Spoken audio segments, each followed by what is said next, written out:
Shalom, shalom, peuple de Dieu. Je vous bénis dans le nom de Jésus. Je reviens encore avec un sujet. Les oreilles sont des portes d'entrée. C'est vrai que nous, dans notre corps, nous avons les yeux, nous avons les organes.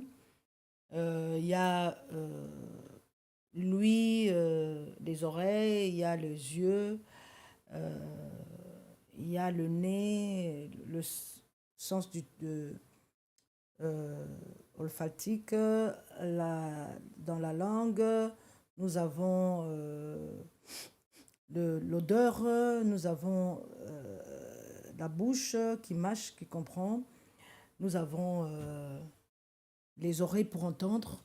Et tous ces portes-là sont des portes qui emmagasinent, qui recueillent des informations dehors et qui font rentrer à l'intérieur de nous et qu'à partir de cela, que nous nous sommes organisés dans notre intelligence afin de réagir. Alors je dis, qu'est-ce que je veux dire par là? Quand je dis les oreilles sont des portes d'entrée, parce que les portes d'entrée de ce que j'entends, tout ce que j'entends par mes oreilles entre à l'intérieur de moi. Donc c'est le corps. L'oreille fait partie de mon corps. Donc ça fait rentrer les informations. Ça donne des informations à mon âme. Et mon âme, quand il prend, il va vers l'esprit pour déposer. Pour dire, voilà ce qu'il y a dans ce que j'ai reçu. Alors l'esprit, soit il le prend, il accepte les informations qui viennent du corps, qui est donné à l'âme, soit il refuse de prendre cette information. Comme nous, les enfants de Dieu, quand l'information vient du corps, il donne à l'âme. L'âme, quand il le prend, il remet à l'esprit. L'esprit, comme il y a l'esprit de Dieu qui agit avec nous, qui parle avec nous, donc l'esprit de Dieu va dire non, non, non, non, non, non. Moi, l'esprit de Dieu va te dire à ton esprit non, cette information n'est pas bonne. Il ne faut pas le suivre. L'âme va revenir vers le corps pour dire non au corps. Non, je n'accepte pas ça. Parce que l'esprit m'a dit que ce n'est pas une bonne information. Mais si le corps insiste, il va dire à l'âme, l'âme goûte à ce que moi je suis en train de goûter. Et si c'est bon, tu verras. Alors, c'est comme ça que Ève a reçu les informations. L'ennemi, le serpent est venu lui dire, si tu manges ce fruit, tu deviendras comme Dieu. Tu seras comme lui. Alors, dans cette curiosité de vouloir devenir comme Dieu, il a reçu les informations. C'est les oreilles qui ont reçu les informations. Et ça a commencé à tourner. C'est parti dans l'âme. Or, dans l'âme, il y a la volonté. Dans l'âme, il y a les pensées. Il y a les émotions. Alors, quand ça rentre dans l'âme, et maintenant l'âme prend cette information, va donner à l'esprit que si nous mangeons, nous serons comme lui. Alors, si l'esprit accepte, il mange. Mais si l'esprit n'accepte pas, malgré que l'esprit n'acceptera pas, si le corps convainc l'âme d'accepter, l'âme va accepter. Et tout ce que nous faisons pour notre corps, pour notre vie, c'est d'abord nos pensées. Nos pensées se traduisent par les actes, parce que j'ai des pensées que si je mange ce fruit-là, je deviendrai comme Dieu. Donc je pose l'acte, je mange le fruit, et maintenant j'attends de voir ce que je vais devenir comme Dieu. Les résultats viennent de ce que j'ai entendu. Ça, j'ai cogité. Mon âme a accepté cette information. Il a dit à l'esprit, si nous mangeons, nous deviendrons. Allons-y, mangeons. Alors il mange, maintenant il attend les conséquences. Donc, ton avenir, ton futur dépend de ce que tu as vu, de ce que tu as entendu. Ce sont des portes qui ramènent des informations. Et à partir de là, ça donne à l'âme. L'âme le prend ou ne le prend pas. S'il le prend, des fois, il peut dire le résultat, finalement, Ève, avec Adam, ils ne sont pas devenus comme Dieu. Parce que Dieu les avait déjà créés comme lui. Il dit, faisons l'homme à notre image, à notre ressemblance. C'est juste un mensonge qu'on est venu leur dire. Mais ces pensées, ce qui est entré dans les oreilles, est entré dans les pensées, dans son âme. Et maintenant, il a posé des actes. Et à partir des actes, maintenant, ton futur dépend de ce que toi, tu as fait. Donc maintenant, l'homme est rentré dans les péchés, il est rentré dans la mort. Or, Dieu avait conçu pour qu'il y ait la vie. Il a dit que cet arbre-là ne le mange pas. Alors, il y a des informations que nous recevons. Tu peux voir, tu es un homme marié, une femme mariée, on te dit, il y a un homme qui vient, tu tombes dans l'impudicité. Et ton corps, ton cœur, tu as reçu les informations, elle est belle. Ta vue, quand tu vois les informations que tu donnes, elle est belle. Oh là là, elle, c'est une femme. Ou alors tu veux l'épouser, c'est une belle femme. Et les informations des autres te disent, ah oui, mais oh là là, celle-là, elle est, celui-là, Donc finalement, tu te dis, mais pourquoi pas? Donc pourquoi pas là? Parce que tu as entendu, parce que tu as vu. C'est les portes d'entrée qui te donnent l'information à l'âme. L'âme va te dire, non, non, non, c'est un homme, c'est une femme mariée, ou c'est un homme marié. Ou alors, non, non, non, non, non, c'est ce garçon-là qui va t'épouser là, non, non, n'essaye pas. Cette femme-là, n'essaye pas. Ou ce monsieur-là, fais attention. Mais comme ton corps a vu, s'est réjoui en cela, il va vouloir convaincre ton âme. Quand ton âme va voir que, bon, elle va essayer d'embrasser peut-être la personne, cet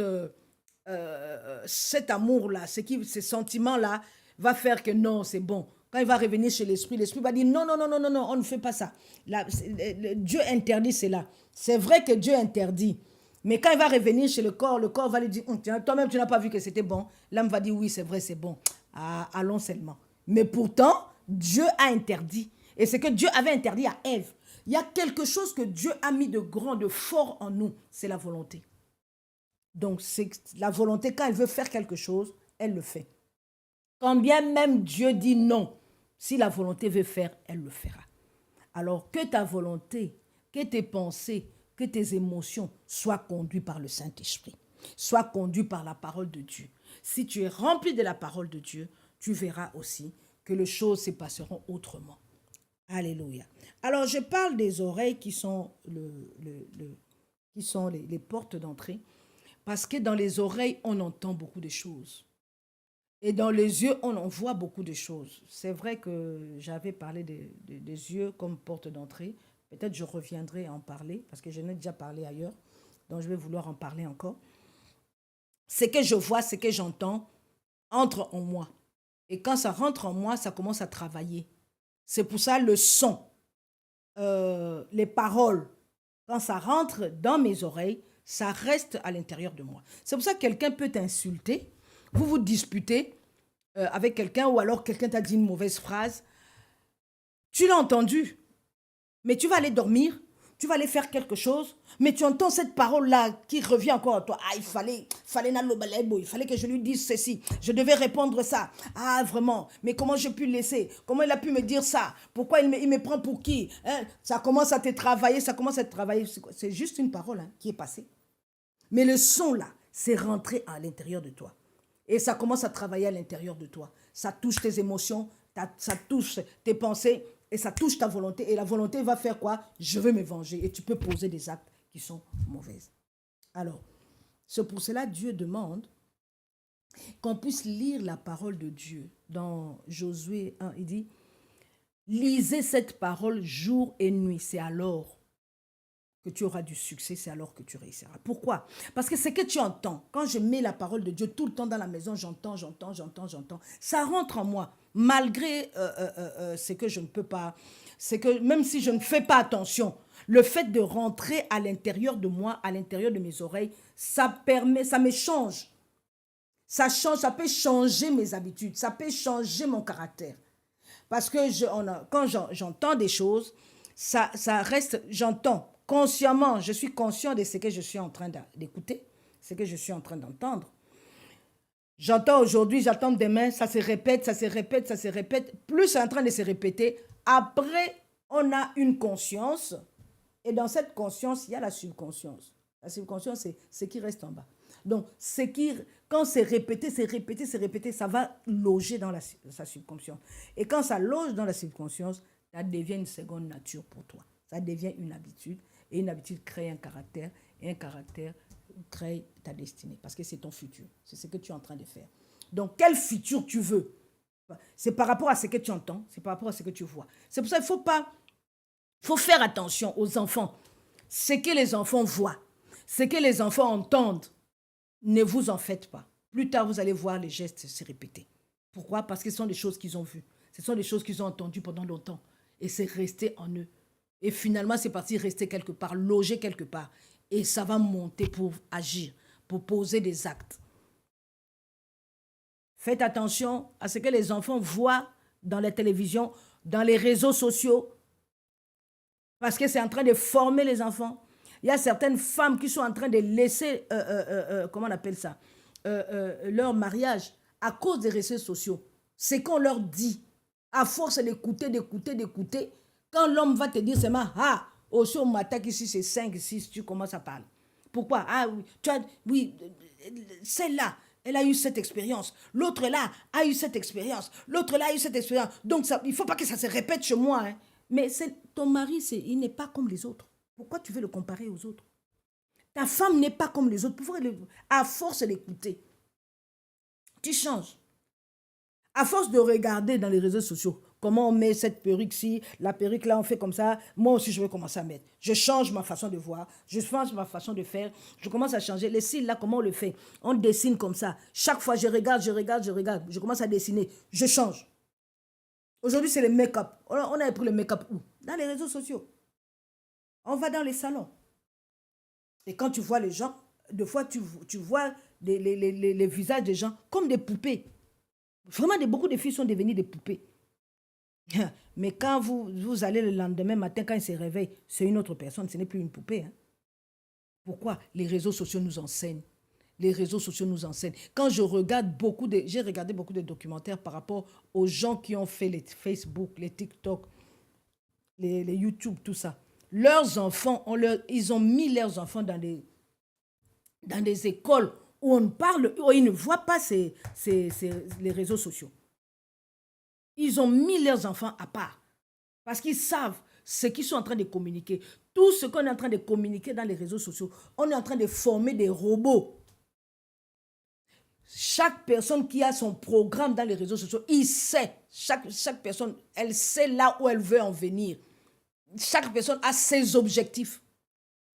Et à force de suivre, nous entrons dans leurs objectifs. Nous entrons dans leur robotisation. Et on est en train de robotiser les hommes. On est en train de devenir tous la même chose, sans se rendre compte.